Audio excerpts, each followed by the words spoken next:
Good morning and welcome to the virtual version of the 2020 COVID-19 North Cornwall Cemetery Decoration Day service. My name is Virginia Gold and I will be leading our service today. Shortly after the end of the Civil War, as my family lore goes, my great-great-grandfather Theodore S. Gold I read a story about women in Columbus, Mississippi, decorating the graves of both Union and Confederate dead at a local cemetery in 1866. This was no small act of forgiveness. It was a specific and courageous choice to honor the lives of all who had died, regardless of their beliefs. It was the choice to invite grace in to heal the bitter divisions in the relationships of those left behind. It was a choice to live forward in honor of those who had died. Family lore is unclear about exactly when Theodore gathered the first group to similarly remember the Civil War dead in this cemetery. Certainly they began after General John Logan, National Commander of the Grand Army of the Republic, issued General Order No. 11, which said in part, quote, "The 30th day of May, 1868, is designated for the purpose of strewing with flowers, or otherwise decorating the graves of comrades who died in defense of their country during the late rebellion, and whose bodies now lie in almost every city, village, and hamlet churchyard in the land. In this observance, no form of ceremony is prescribed, but posts and comrades will, in their own way, arrange such fitting services and testimonials of respect as circumstances may permit." End quote. This service has been held every year since its inception, rain or shine, big or small crowds, and this year, despite a global pandemic. Initially, the Decoration Day ceremony was to honor the Civil War dead. After World War I, Decoration Day was expanded to recognize veterans of all wars, and over time we have added in veterans of the Revolutionary War, both World Wars, and the Korean and Vietnam conflicts.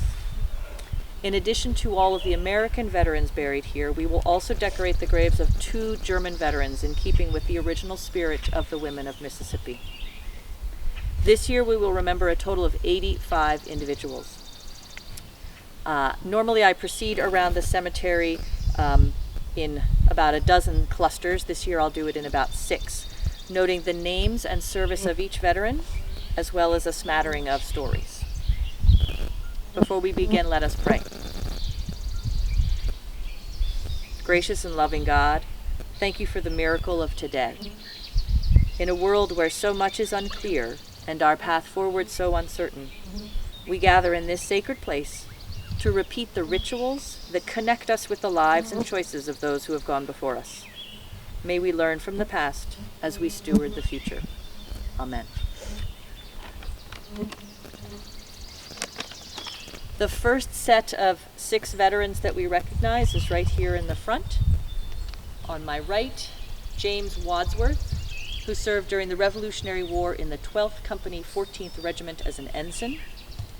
Next to him, Spencer Cone DeVan, who served during the Civil War with the Marine Hospital Service.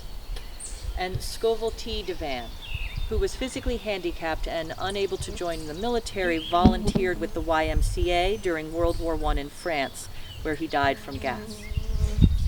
Back here is Ralph Ingersoll Scoville, who served during World War II. He started his service in Casablanca, Morocco, then went through Algeria and Tunisia as the Allies pushed Rommel's Afrika Korps out of North Africa, then to England to prepare for D-Day. He also saw action in France. And he was wounded twice, once by a German grenade and second by a German tank shell that came into his foxhole. On the left side, we have the Cogswell brothers, Newton W. Cogswell and William H. Cogswell, who were members of the Schaghticoke Indian tribe. Both of these brothers served during the Civil War, Newton in Company B, 2nd Connecticut Volunteer Heavy Artillery, and William, who enlisted as a private in the 5th Regiment Connecticut Volunteers and was promoted to 2nd Lieutenant in the 2nd Connecticut Volunteers Heavy Artillery. Newton and William were very different brothers. The story goes that Newton was a bit of a troublemaker and was both promoted and demoted numerous times. During one of the punishment times, he was being carried around the camp on a rail and was stopped by an officer and asked, "How are you feeling at this point?" And he said, "I'm terribly ashamed because I am riding while you have to walk." His brother William, on the other hand, was considered one of 10,000 as a soldier by his colonel who supervised him, and fought in the battles at Peaked Mountain, Winchester, Cedar Mountain, and Cold Harbor before dying of wounds received at Opequon. We'll remember those Revolutionary, Civil, and World War II veterans. Okay, now you guys can decorate.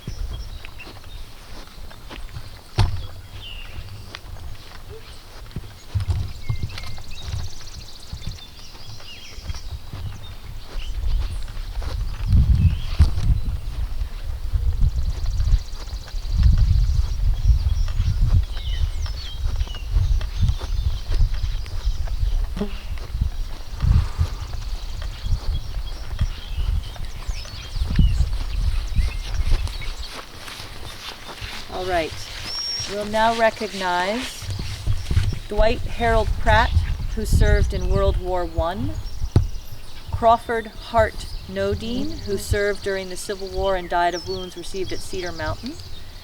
The story of Crawford is that a rebel bullet struck a building near him in Charleston, West Virginia, where he was living, and becoming incensed, he said, "I will take it back to its owners," and then enlisted. Also in the Civil War, on the other side of the pine tree, Amos T. Allen, who went enlisted as a private and died of wounds received at the Battle of Cold Harbor. And finally, also on the other side of the tree, Howard A. Simons, who served during the 1950s in the Army Signal Corps stationed at White Sands, New Mexico, the Atomic Bomb Development Test Center. Along the fence are 4 veterans. Lawrence Joseph Doyle, who served during World War I in the U.S. Army as a private. William J. O'Donnell, who served during World War I as a private in the 21st Company, 6th Regiment, 151st Battalion, before dying from influenza during one of the epidemics. Harry C. Root, who served during World War II, and his grandfather, Henry Root, who served during the Civil War in the 8th Infantry. So we remember those 8 veterans on this side of the path. You guys can decorate them now.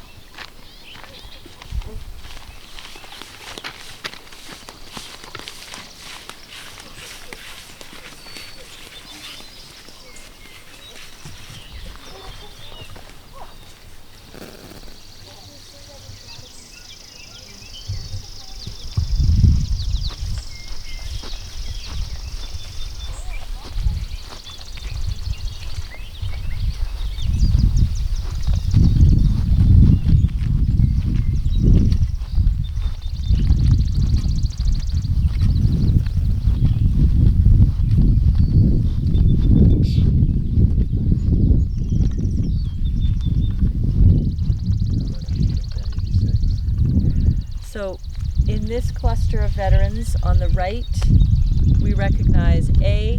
Tennick Lansing, who served in the U.S. Navy during World War II, Gordon Hale Hubbard, who served in the U.S. Navy as a machinist mate during World War II and repaired naval aircraft for 3 years on Niwitoc Atoll.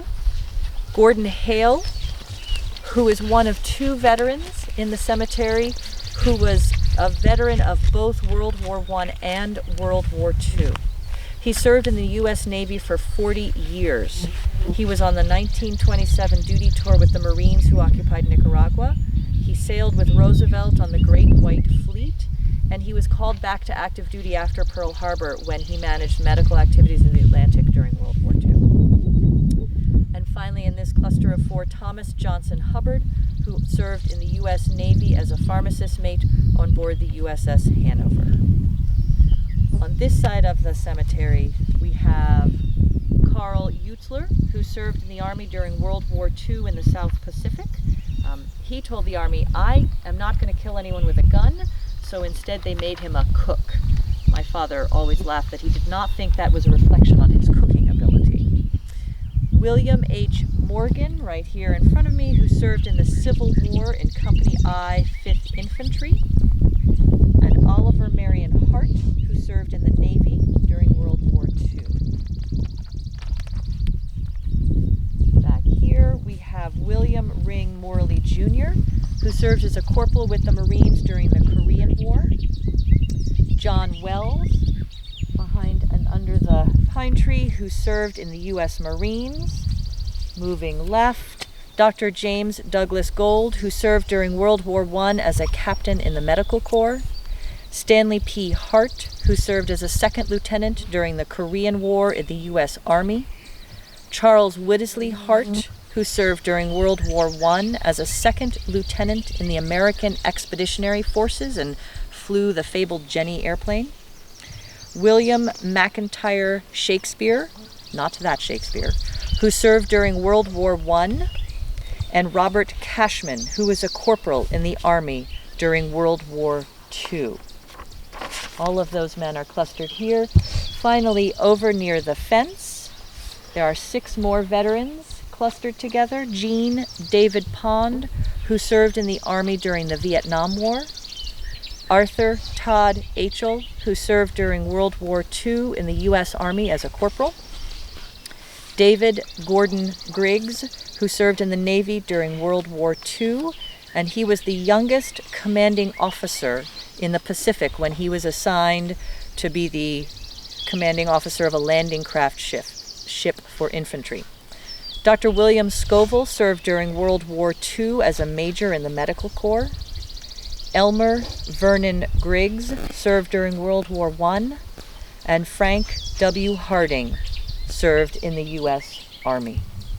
We remember the veterans who are all buried in this area of the cemetery, as well as the 4 over here, before moving on to the back for our cluster back there.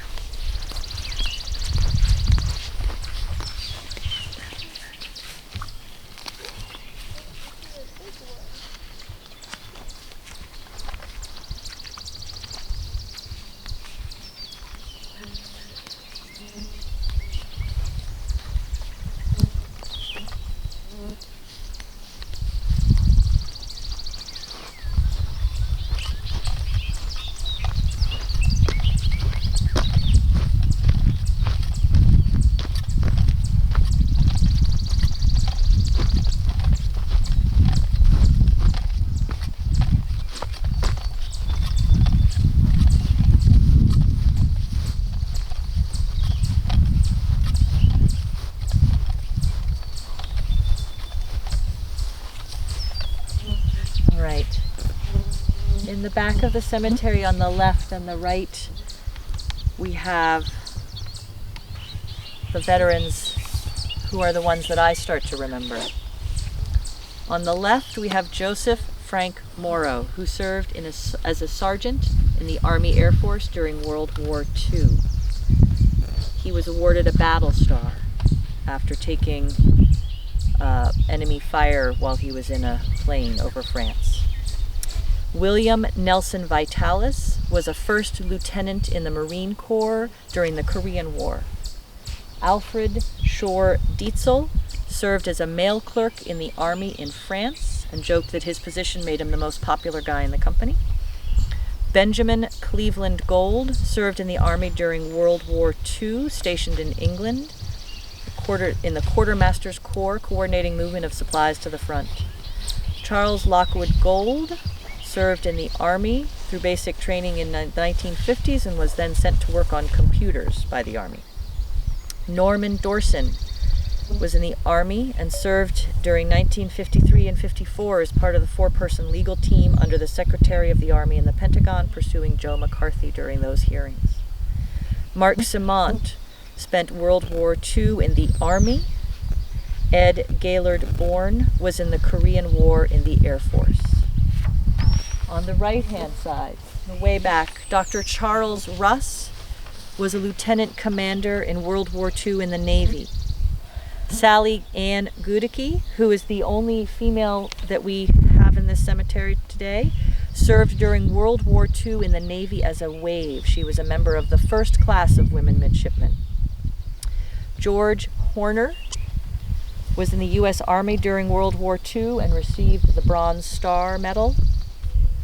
Howard Bucknell Stearns Jr. enlisted in World War II in the Army just after the bombing of Japan and was a member of the U.S. Army occupation force in Korea. Just next to Howard Stearns is one of the two graves we recognize that is not an American veteran. Rudolf Michael Gulick Glockner served in the World War II German Army. And in Ridgefield, Connecticut, there are some British soldiers from the Revolution buried under a quote that says, "Our enemies in war are guests in death." So we recognize an opposing veteran as well. Richard B. Dakin is buried in the front here, and he served in the U.S. Navy during World War II. Walter Douglas Carlson was a sergeant in the Army during World War II. We recognize all of the veterans here in the rear section of the cemetery.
Along here, we're going to recognize a significant number of veterans.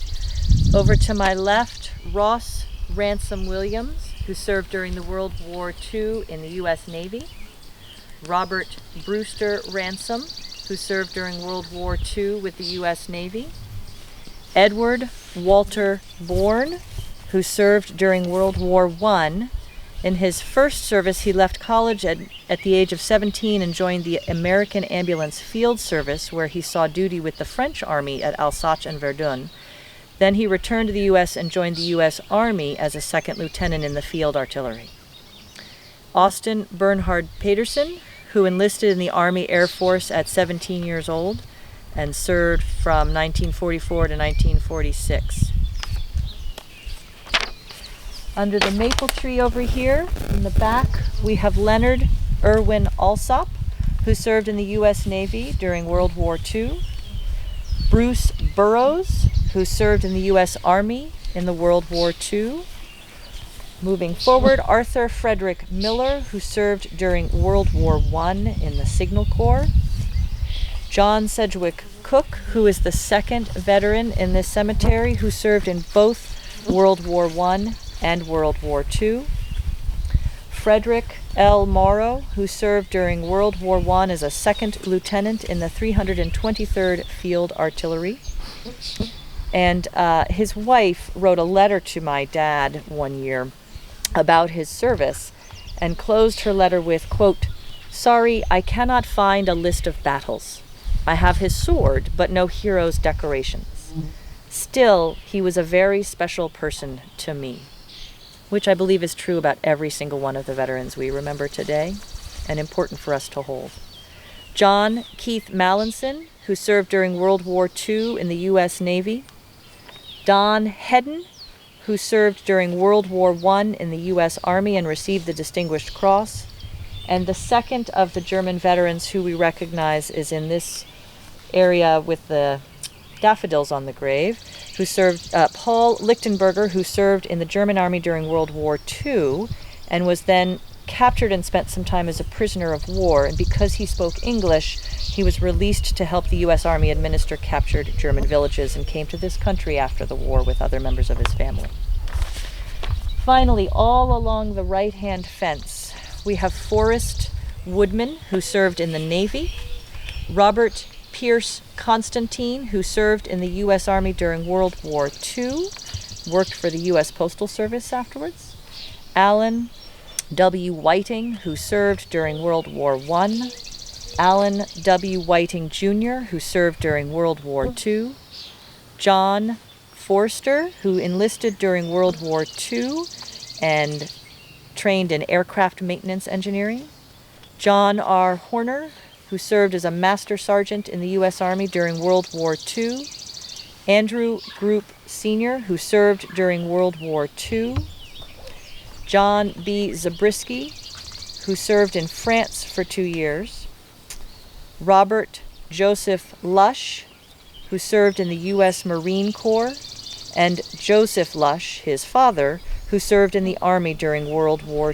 II, driving ambulances to deliver wounded soldiers to hospitals. Those are all of the veterans in this area that we'll remember right now. Right here and there.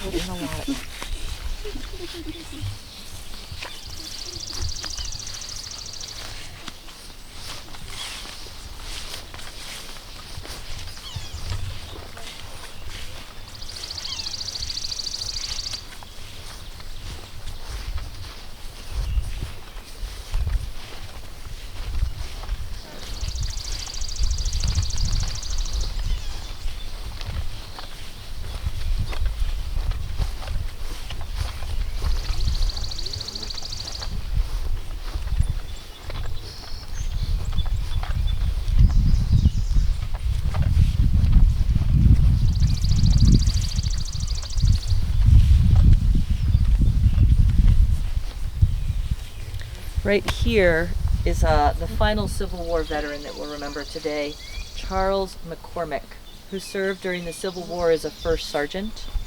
And the inscription on this stone explains he was a member of Company I, 5th Regiment Connecticut Volunteers, and in the battles of Winchester, Cedar Mountain, Chancellorsville, and Gettysburg, and orderly sergeant of his company under General Sherman in all battles from Chattanooga to the surrender of the rebels under Johnson. It's a long portion of the Civil War. Finally, we'll move to the last front section of the cemetery and do the last 9 veterans. Okay.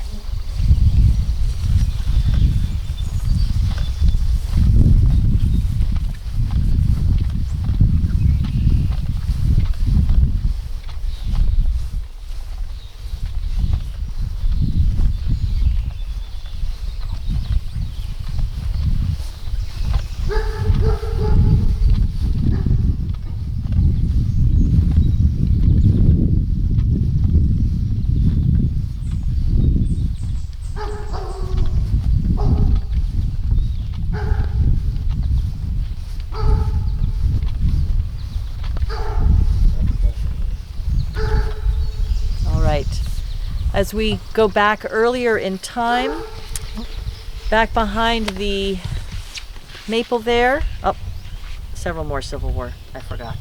William Green, who served during the Civil War as a sergeant. Myron Hubble, who served during the Civil War and worked as a miller in town. Nelson Hart, who served during the Civil War in Company I, 8th Infantry Connecticut Volunteers, and his brother Frank Hart, who also served during the Civil War and saw duty with the New York State Company E, 49th Infantry. Then, right around here, we have Titus Hart, who served during the Revolution in Captain Beardsley's company. Elias Hart, who served during the Revolution in Captain Sloan's company, was barely 16 when he joined. Jasper Pratt, who served during the Revolution in Captain Warner's company, 3rd Connecticut Regiment, and was a British prisoner for 3 months. Noah Rogers III, who served during the Revolution despite being exempt from service due to the loss of an eye. Oliver Burnham, who served during the Revolution in Captain Mills' company and saw duty under Washington near Boston. He also was a British prisoner for 4 months before he, as the history book says, quote, took leave of his captors without asking their liberty. It was also noted that he was very young and they may have looked the other way when he escaped. Noah Rogers returned and became, quote, a leading man of the town and entered into every enterprise for the development and advantage of Cornwall with wonderful enthusiasm and energy. This apparently included assisting in making roads and bridges, having a sawmill and a grist mill and an iron forge, and founding the Congregational Church as one of the original 13 members. Oliver Burnham also returned from the Revolution and became a General Assembly representative, served as a judge and in the office of magistrate. And this marker here states that he served his country during the Revolution and contributed largely in maintaining its institutions during a long life. Finally, underneath the lilac is Roger Leet Ives, who served during World War I in the Medical Corps. Okay, so we'll decorate those graves and then have a little closing moment.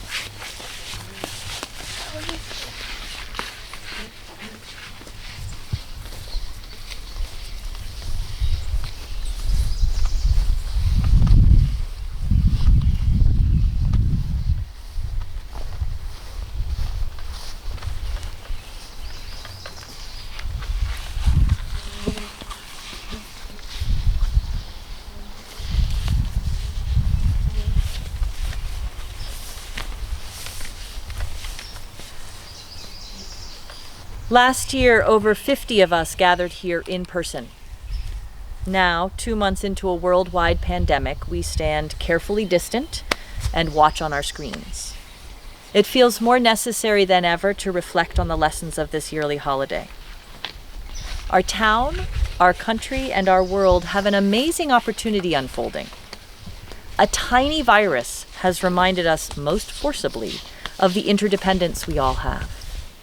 As the pandemic has challenged us to consider what is essential, who we are connected to, and how our time is spent, we have become more aware of the fault lines. Who is asked to risk their life so that I may eat, or you may receive medical care? That we may dispose of our trash, or receive mail, or shop, have clean air and water, educate our children? How do we measure worth in value in this country? And does that reflect our best? The veterans we remember today fought to ensure that freedom and equality for all was actually accessible for all in our country and across the globe. I believe that the veterans that we remember each year understood that to both create and sustain a democratic society requires individuals to commit to the collective good, not just to our individual advancement. Today, I invite us all to consider what sacrifices we are willing and able to make in order to ensure those ideals. Not just the sacrifices of staying home, wearing masks, and practicing distance, which are very important. But I believe we are also invited to consider what individual and systemic adjustments of privilege and power might enable us to truly honor our veterans. How do we use this unprecedented global experience to work for true equality and justice, regardless of skin color, class, gender identity, country of origin, sexual orientation, or religious beliefs? Today we have gathered to remember. We have heard repeatedly about those who contributed their individual gifts to being soldiers, with guns and computers, cook pots and mail bags, airplanes and boats. Some led, some followed, but each of them chose to put their own lives on hold in order to build and maintain this country. We are now responsible for our stewardship of their creation. We will gather again in a year, I really hope in person, to remember and honor. In the intervening months, may we use the example of those in the past to now build the future that they hoped for. Thank you.